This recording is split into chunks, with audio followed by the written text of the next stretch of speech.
This is the first time I'm doing a live stream straight after a premiere, and I don't know if this is working.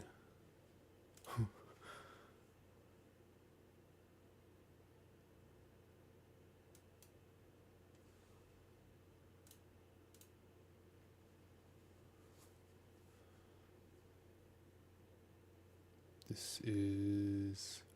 okay, I think we are live. I think. Getting sweaty. It would be great if someone could confirm if they can see me or hear me, or both, ideally. This is very uncertain. It's not made very clear how all of this links together, but I think this is good. Cool. Well, I hope you all enjoyed the video. It's been a long time since I've had this amount of time pressure and stress. It's definitely become a happily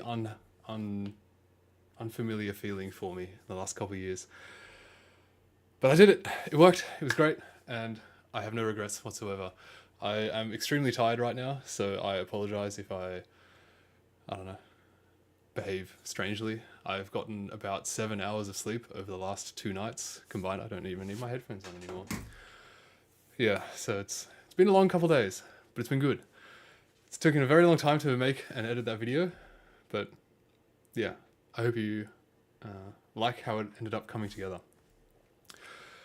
Cool. There's a couple of things I want to talk about. There's a few things that have changed since my last stream and up until now. So I was debating whether or not I should have this stream at all, and because I was like, oh well, if I'm spending lots of time making the video, then I'm not going to have a huge amount of time to actually work on the project. So there's not much point in having a live stream after the video because I'm not going to have done anything. But there have been a few things that have happened, which are very interesting things. Very good. Yeah, I guess I'll go straight into those. So I was contacted a little while ago by a guy named Kai, I don't know how to pronounce his last name, but Ploeger, something like that. It's not a German guy, who turns out I'm not alone, and he has been working for the last couple years doing his PhD on building a juggling robot, which is extremely exciting. It turns out I'm not the only person who is so committed to this in the world, which is nice.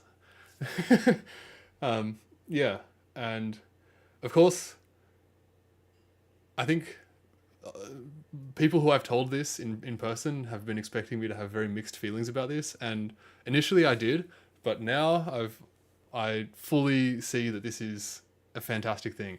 I'll put some links into the description of this live stream later, and actually I'll show you some stuff now. Kai's done some very, very good work. It's very cool, and because it's all published, I'm hoping that I will be able to make use of it myself, which will be grande. Yeah, so let me show you. Kai's done some cool stuff, and this is so. If anyone watched the previous live stream and then watched my video just then, you may have seen that in my live stream where I first did the juggling, I was hypothesizing that maybe this is the world record for robotic 2-ball in one hand juggling. Turns out it is not. Kai beat me to it a couple of years ago, and I think it's going to take me a while before I can catch back up and beat him. Let me show you. Yeah. Check this out. As I said, I'll put links to this in the description after this stream is over. But it's so good. Obviously, an extremely different... Let me get rid of me. An extremely different approach, but one that evidently works.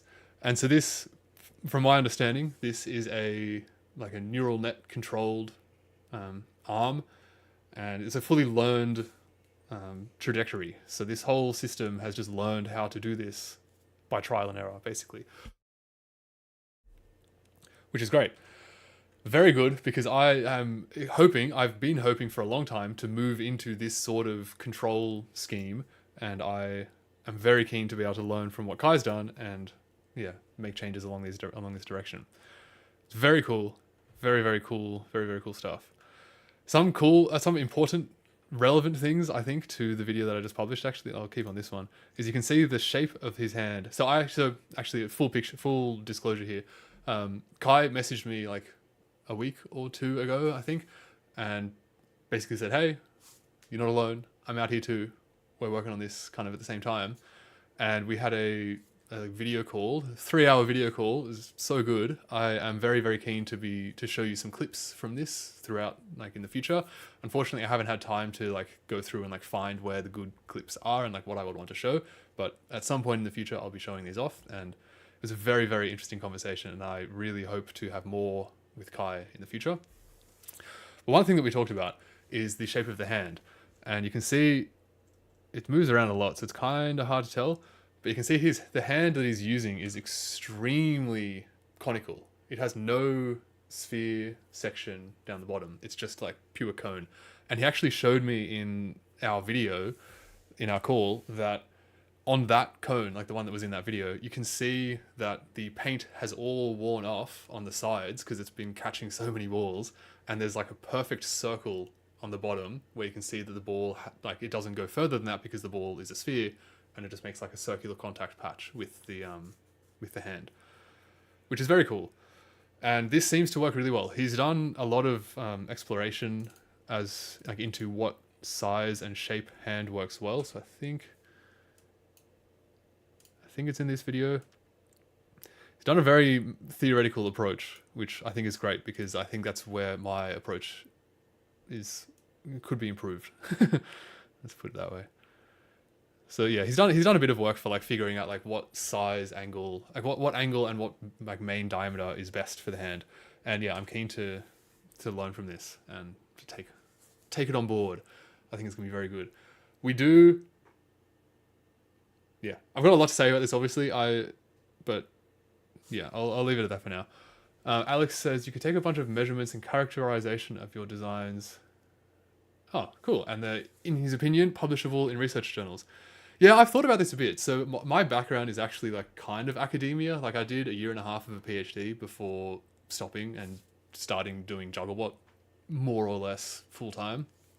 And yeah, honestly, I feel very confident that that Jugglebot, maybe not up to where it is now, but absolutely no question in my mind that where Jugglebot will be in the future is significantly more difficult than what my PhD would have been.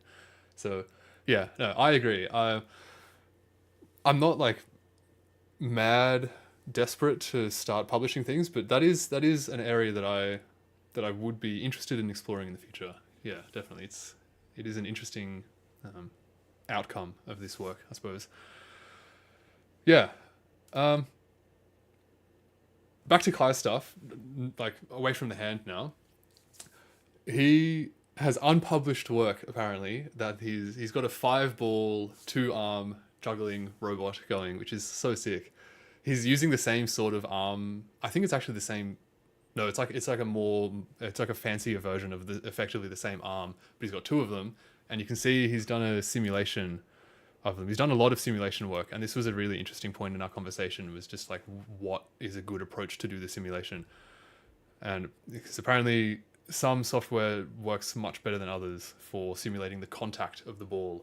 Like I have been thinking for a while of using NVIDIA, I think it's Isaac Sim or Isaac Gym. Honestly, I can't remember what the difference between those two is, but the NVIDIA suite of like robotic simulation, I was considering using that for a long time because I've just like read a lot about it, and I've seen like all this fancy stuff about how great it is and how you can simulate like thousands of robots all at the same time, and they're all learning the same task, but they're all learning it independently of each other. So you can just like run like a millennium of training time just on your computer over like, I don't know, it depends how fast your computer is, but not long. Definitely not a millennia. But it turns out the NVIDIA suite has a really hard time with contact. So it's absolutely amazing for things like quadrupeds that are walking around, or like warehouse robots, and like that do interact with other objects, but they're not so dependent on the contact that it's like a key part of how the robot works, which is exactly what Jugglebot is. Like that, the what goes on between the catch and the throw is paramount, and there is a lot of chance for like weird things to happen in there. And apparently when using the NVIDIA ones, it tends to just like bounce around and go skits, and like he set up like multiple simulations running with the exact same initial conditions, but they would just end up diverging and having like crazy results, which is pretty interesting. So yeah, he had some suggestions for what simulation software works well, and he's done simulations. I don't know what video it's in, but he's done simulations of up to, I think it was 17 or 19 balls, which is like the physical limit of this robot that he's set up here, which is set like the limit is just purely dictated by the shoulder width, like how far apart the hands are, and the size of the balls. Because once you get too many balls, I'll see if I can find that video actually, because it's very interesting. It might even be this one. Yeah, here. Yeah, once you get too many balls, they all meet at the top, and you have, I think, in this he had like a couple millimeters of clearance between each ball, so it definitely gets pretty tight. And there's Kai juggling away next to his bot. Pretty sick, pretty cool stuff. So yeah, he's simulated up to this much. I'm interested to see how far the actual physical robots can go. He said that he's gotten 5 balls. I think he said that his record was 15 minutes of 5 balls, which is more than what I can do as a human. 15 minutes is nuts. So that's pretty good. Definitely setting the bar high for juggling robots. It's very cool, and I'm very keen to learn from what he's done. I do think I think it's probably worth clarifying something here, which is that I've often referred to, or previously I've referred to what I'm doing here as like building the first proper juggling robot. And the reason why I've done that is because I think that's a bit of like a sexy kind of like, ooh, it's the first one. But to be honest, I don't really care too much about being the first one. My main goal that I keep coming back to in my head is not anything to do with human juggling. Like 2 hands is like, okay, cool, you have 2 hands, but why not have 20? Why not have 100? Like if it's a robot, this doesn't matter anymore. Like the fact that we're comparing it against a human is not interesting to me anymore. So my main focus is to have like a huge array of these jugglebots, like 100 of them juggling like 1,000 balls, and you can kind of view it from above, and it will be incredible. Yep. So I think we're doing kind of we're looking at different aspects of the same problem, and I think I'm actually very, very glad that Kai is working on this, because I can learn from what he's done and hopefully speed up my own work quite a lot. Because honestly, the biggest thing that I've been thinking is when I've been reading through Kai's work, I'm just thinking, damn, this is really making me regret not studying robotics in uni. Because I did mechanical engineering and biomedical engineering, and the biomedical stuff is really not relevant at all to this. So that's not super helpful. Of course, I had no idea that I was going to go into this at the time. And to be honest, I may not have gone into this if I hadn't done the biomedical engineering. So like, I don't know, who knows? But yeah, no, there's definitely a lot of theory in terms of how you can design robots that it seems to be pretty helpful to be familiar with. But now I can just copy from Kai, so we're good. Cool. I've lost my notes. There it is. So there's one other thing that I want to talk about with Kai's stuff, which is that the balls that he's using are very different balls to the ones that I'm using. So I don't know if you can really see very easily in any of the videos, but he's using what are called Russian juggling balls, which are like, if you imagine like a ball pit that you have when you're a kid, with like the balls that are like super light, they're quite big, they're very colorful, very fun. Imagine one of those, but like partially filled with either fluid or sand. In Kai's case, they're filled with sand, and like partially filled, like a third filled with sand. And this means that when they land, they really don't want to roll, because the sand just dissipates all of that energy like straight away as it churns over itself. So, and he's found a lot of success with using those balls. And I think it's a fantastic idea. I definitely want to pick up some Russian balls. So if anyone has any suggestions of good Russian balls, I am very keen to know. I have never really used these balls myself as a juggler. I had the Play Silex ones, I think they're called. They're like silicon balls that are filled with silicon fluid. But I found that the fluid didn't really slosh around in the same way that sand would, and it was extremely dependent on the temperature of the day. Like if it was a cold day, the balls felt quite solid, and like if you shook them, you couldn't hear anything. But if it was a warmer day, or if I'd been juggling for a while and I've been like holding them, then the fluid would kind of heat up and soften up and flow more easily. So they were a bit temperamental and very different from session to session. But I think the sand-filled Russian balls, that seems like a really, really good way to go. Definitely need to get some of them. I've been amassing quite the collection of juggling balls now. I've got like, I don't know, like 5 or 6 different types of balls to try out, of all different descriptions. And funnily enough, somehow the best ones are still my old juggling balls, which is honestly not what I was expecting. And I don't really like that these are the best. I really want super spherical balls to be able to like be Jugglebot's main ball, because those, I've got some like LED, like glow in the dark balls that I really want Jugglebot to do, and those are extremely spherical. Yeah. Alex says, why not make your own to try varying the parameters, dimensions, fill, material? That's a good idea. That's a good idea. But yeah, great for tracking rotation rate on camera. I'm not sure what you mean by that. Oh, these balls. Yeah, no. It's yeah, it is cool to see how they move around in the air. That is cool. But I think that this squish, even though there's not a huge amount of squish, I have a feeling that squish is playing a big role for whether or not any given juggling run is successful or not. I've done a lot of of those tests where I'm getting it to do 2 in one hand, and honestly, there have been many runs where it feels identical to me. I've put the ball in and it feels the same as the last round, but it works way better or way worse. As far as I can tell, the only real difference is that the ball is just oriented differently in the hand. So yeah, I don't really like that amount of uncertainty. One other thing to say on this, on like the hand and the ball, is that I think that the combination that Kai has done is particularly important. So this cone shape, he's actually got a new cone hand that actually doesn't even have a bottom, because it doesn't need a bottom. If the ball sits in the cone, it's going to have that circular contact patch, and it's not going to be contacting anything beneath, so that stuff beneath doesn't even need to be there. So his new hand, well, the one that he showed me in the call, doesn't have a bottom at all.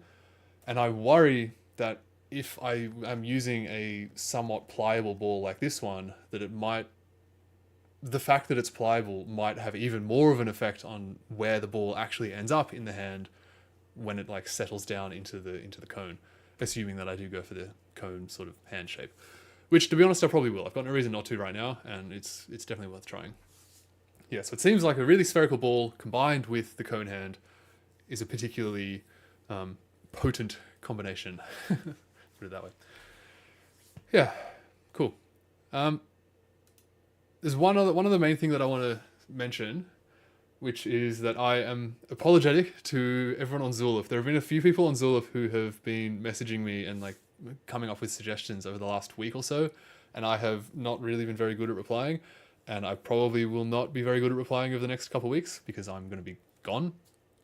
But yeah, I apologize for not replying. I've seen a lot of the messages and I am very, very grateful for your help. Particularly, there's one person who I feel particularly bad about this for. James, who has a YouTube channel of his own, which I strongly recommend. Everyone who likes my channel will like James's channel. He's building a steward platform. Let me show you a little teaser. I won't show you too much though. You got to watch the video to see it. But he's making a steward platform that can walk, which is so creative. I've definitely never seen this before. It's a very interesting use of steward platforms. So definitely check out JD Robotics. James is helping me to import my CAD model into Blender so that I can do some really fancy, cool Blender animations, which I think would be amazing for future videos. I really would have liked to do that in the video that you may have just seen, but I do not have time. I did not have time. Yeah, as it stands, I've spent basically no time out of the last 48 hours doing anything other than editing this video. It just takes so much time. And DaVinci Resolve just crashes randomly and it's like, what the heck? And it's done. But yeah, definitely check out James's channel. James, I'm sorry for not replying to you. I will. And I am very grateful for your help so far. I'm very keen to get some cool Blender animations going for Jugglebot. I think it's going to be so sick. And I really want to replace this. I don't have audio on this, so I'll cut back to it after just a sec. But I made this intro with animations of Jugglebot like juggling,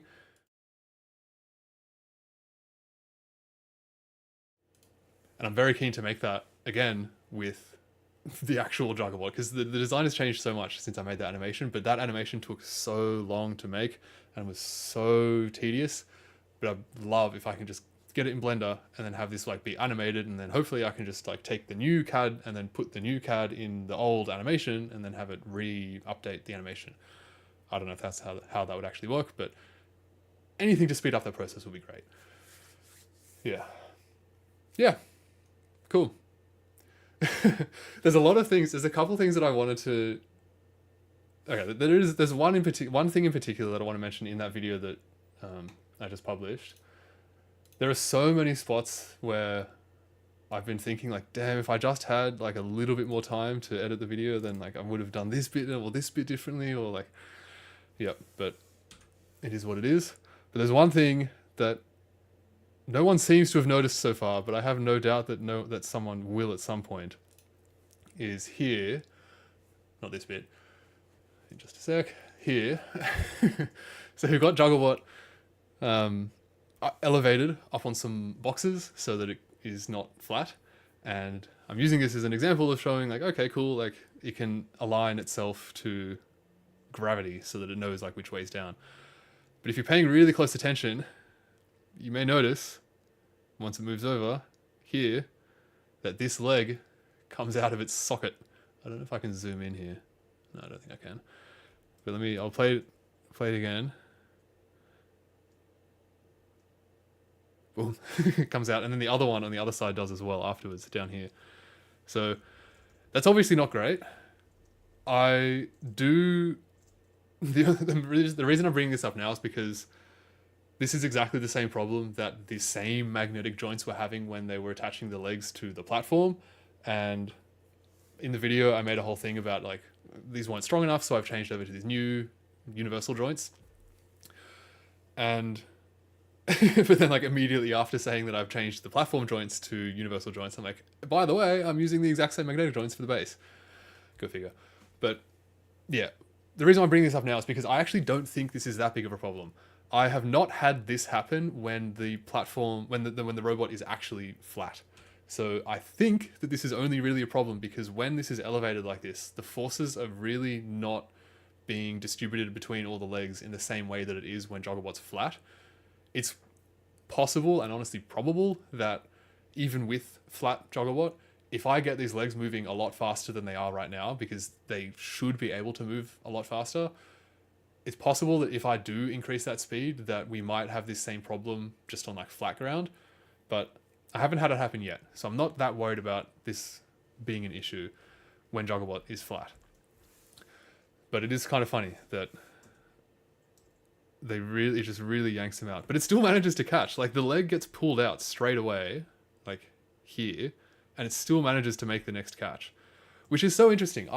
This really makes me think about the paper regarding the geometry of the Stewart platform affecting the accuracy of the platform, and how like it was like 0.006, I think it was like 0.06 I think millimeters error for the positioning of everything on the platform, leading to a 13.7 millimeter incorrectness in the platform pose. It's like I find it very hard to reconcile that with the fact that this can still catch when the leg has fallen out of its joint. Like that is probably like 2 centimeters away from where it's supposed to be at least. Like it's still being held in approximately the same place just because the bellows is there to kind of keep it together-ish. But it's a heck of a lot more than 0.06 millimeters away from where it's supposed to be. But the robot still manages to catch. So I'm like, does it matter? I don't know.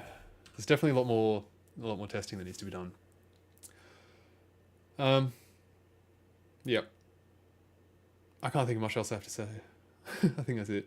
I've got a lot of exploring to do with the hands. I've got a lot of testing to do in like every dimension. And yeah, it's exciting. It's very exciting. There's so much to move out to, and I am extremely excited for when I get back from holidays. So yeah, I guess to fully describe, I'm leaving to go overseas for about 3 weeks.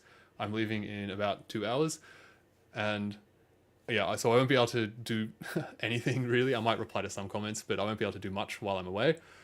But I'm so keen for when I get back. I can't really resist showing you this right now, so I'm gonna give you a little bit of a spoiler for what we're in for next week. You can kind of see it behind me on the shelf over there. But finally, literally just this morning, my lens has arrived for my high-speed camera.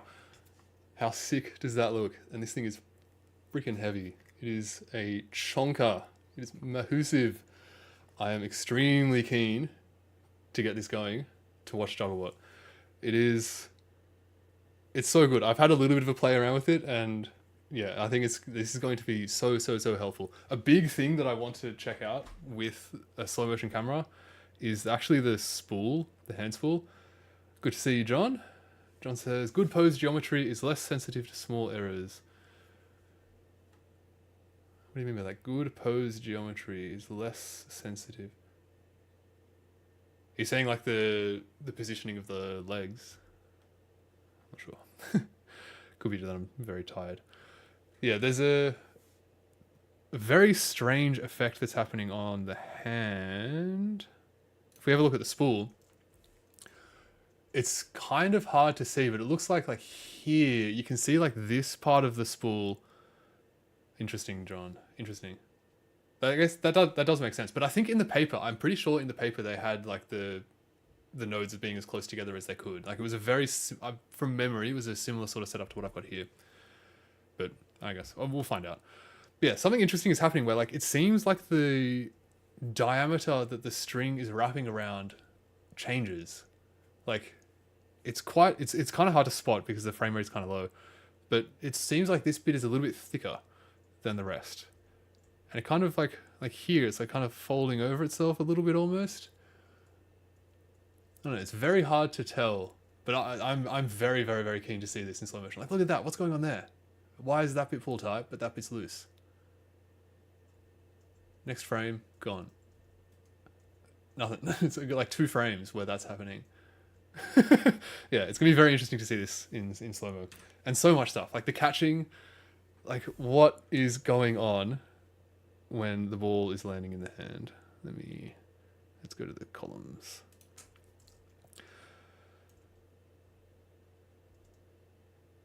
There's a lot happening that is just too fast to see what's going on. Like it hits the side, but then you can't really see like where everything's kind of moving. And like Jugglebot shakes, but sometimes more than others. Like, yeah, I don't know. It's gonna be good. John is asking what frame rate camera. Well, at the lowest resolution, so it's like the classic skinny little, I don't know, whatever. I can't remember what resolution that is, but the skinniest one can go up to a bit of a 9,000 FPS, and at 4K I can do 420 FPS. So it should be good. It should be plenty for what we need. I'm very keen. It just feels so legit. It's hard to, I don't know. This is very unfamiliar for me. But it's cool. This camera doesn't even have a screen on the back. You need to have a separate screen. What's with that? Yeah, super keen to get that going. Yeah.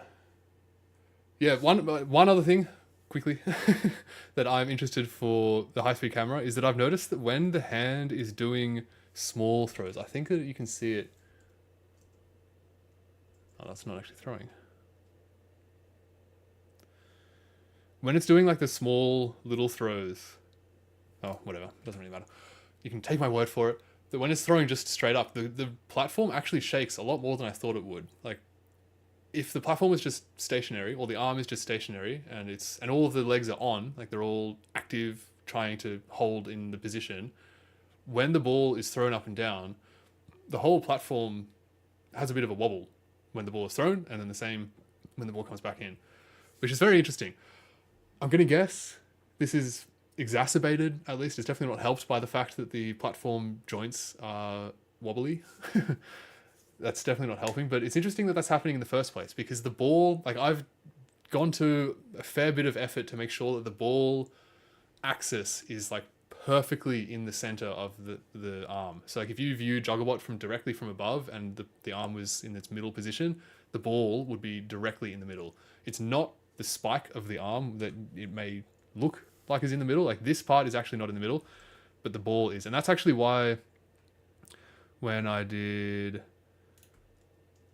this shot, that's why I had the hand at the top, because the ball is like the center point of that axis. And I'm kind of glad that this worked out the way that it did, because I just kind of guessed how far the distance from the ball to the, like from the platform plane up to the ball, I just kind of guessed what that height was. And it seemed to be pretty close. Like the ball does move just a little bit, but I think that that's just issues with the geometry of the whole robot rather than anything else. But yeah, so I find it interesting that because the ball is in the middle of the like in the direct middle of the platform, I would have thought that that would lead to less wobble. Like it's not like it's eccentric and the load is like coming down over here and it's causing the whole thing to kind of like canter, like seesaw up a bit. Like the load is straight in the middle, but still the whole thing shakes a bit. But I guess that whole, I don't know, both of those encounters are a fairly aggressive encounter, so that could be why. Yeah, we will find out when we can see it in glorious, super slow motion. I'm extremely excited. I haven't even, there's other secrets for this camera that I haven't gone into yet. This is a little bit why I'm okay with giving you a bit of a spoiler in the fact that I've got it now, because there's still more. It's going to be so good. It's going to be great. Cool. Yeah, of course, I would love to give you a demo right now, by the way, of Jugglebot working. But to be honest, I haven't actually turned it on since the magic smoke escaped from the motor. Again, which is the second time the magic smoke has escaped from this same motor. So I'm kind of curious to know if it will continue working. I like legitimately haven't even turned it on since then. I was just trying to record different angles of Jugglebot doing the columns, because I was really hoping that I could have a shot of the arm like juggling from beneath. So I'm just trying to find it on here. Yeah, I really wanted this shot to like go along with the columns shots, because the shots that I used here, these are actually two different recordings. I'm going to get rid of me. These are two separate recordings, like one with the camera in landscape, one with the camera in portrait, and I've just kind of like stitched them together and timed them up. And I was really hoping that I could get another one with the view from below, because I think that's just a pretty cool view. But then, and I'm so glad that this happened when it did, because I already finished recording both the landscape mode, 20 catches, and the portrait mode, 20 catches, beautiful. And I was like, okay, cool, I'll do like an underneath view for 20 catches, and then I can like stitch them all together because they're all the same pattern. But yeah, then the magic smoke escaped. So yeah, we'll see if the motor still works. I reckon it might, because last time, I don't think as much magic smoke escaped last time this happened, but the motor was continuing working fine afterwards, so it's fine. So we'll see how it goes. But I'm definitely kind of kicking myself about the fact that I have the thermistor on my desk right here. This is the plug. I need to plug. I just need to plug that into the O drive and put this on the motor, and this wouldn't have happened. But here it is, not in the motor. Yeah, super rad maker. Congratulations on getting it working. Thank you. This is definitely, yeah, it's been a lot of work to get to this point, but yeah, it's good. Thank you. John says, that looks pretty cooked. I'd probably replace it even if it seems to work. Well, yeah, we'll see. We'll see. I reckon I'm planning on taking it all apart anyway to get the thermistor in, and I'm a little bit cheeky because that sponsorship deal, the sponsorship thing with JLC 3DP, where they gave me, like made these the magnet holders for me. I haven't actually put this in the robot yet. I'm still using the printed one. I just haven't had time to like change it over yet. So I'm planning on taking it all apart anyway. So I figure like when I take it apart and replace the magnet holder with the good one, then I'll put the thermistor in. Because I'm not even really sure like this is the thermistor. Let me you can figure this out. That's the thermistor. So it's not tiny. Like, yeah, it's not tiny. And then I don't really know where to like put it in the motor. Like, should I just like get it as close? I guess, yeah, I guess I just like get it in the windings as much as I can, and then just use like heat, whatever it's called, thermal paste, Like that kind of, let me see if I can hold that there. Like that sort of deal. It's kind of hard to see where it is. I don't know. Yeah, that's a, yeah, have to muck around with that a bit. I'm planning on just doing some testing with this off the robot first, see if I've got the thermistor in the right spot, see if it can accurately detect the temperature of the motor, and then I'll put it all in. But yes, I'm very keen to know what temperature it's actually running at, because like when I was doing this recording, I was doing the 20 catches. That took probably like 2 hours of recording to get all of the throwing. Actually, no, it wasn't that long. It was probably about 40 minutes of just like throwing pretty much constantly.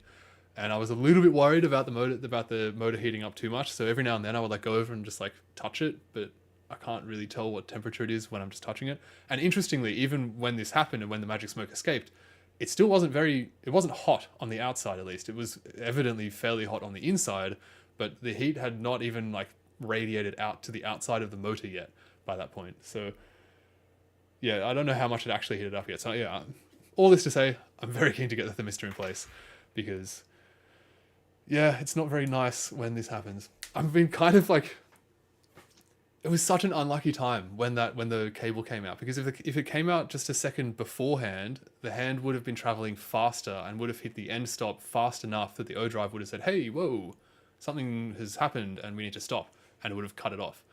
Or if it had happened a smidgen later, it wouldn't have been moving at all and it would have just been stationary, and that would have obviously been fine. And this, like the throw profile is like less than 0.2 of a second. So if the cable had pulled out like 1/10 of a second sooner or later, this probably maybe would have been fine, which is like so unlucky. It's like right in that sweet spot of going slow enough that the O drive won't pick up the error, and going fast enough, well, just moving at all so it will heat up. Yeah, it was so confusing as well. When it happened, I was like, what has made it stop? And I could like see, because I'm like sitting on the floor over there, I could see on the screen that there were like things coming up, but I couldn't read what they were. I'm like, what the heck is that? Like I go up and look, and I'm like, what? The CAN messages aren't being sent. Like why are the CAN messages not being sent for some reason? And I turn around, I'm like, oh shit, Jugglebot's smoking. Hit the e-stop. Yeah, it was a bit of a funny moment.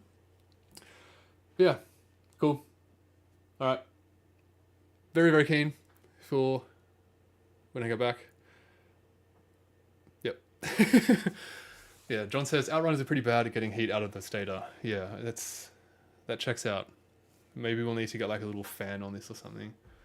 I don't know. Probably not worth worrying about right now. Yeah, cool.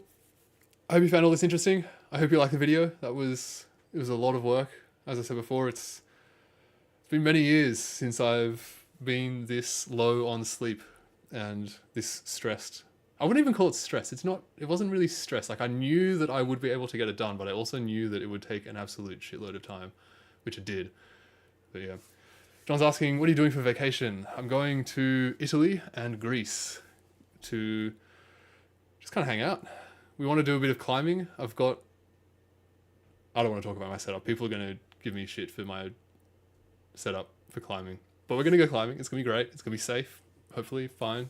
It's going to be fun. We're going to Kalymnos as our part of our climbing trip. It's going to be a lot of fun. And yeah, leaving in like an hour and a half. And thankfully I'm all packed so I can just hang out for a bit. But yeah, it's going to be so good. I'm so keen to sleep on the plane. I've had very little sleep the last couple of days, and I'm keen to just like, yep. Cool. All right, I'll see you all in a couple of weeks. I don't know what I will be doing. I do know what I'll be doing first. I'm going to be playing with this first. This will be the main focus of the next update, I think. It's going to be very cool. All right, good luck with everything you're doing, and until the next time I see you, have a good one. Yeah. Thanks for watching.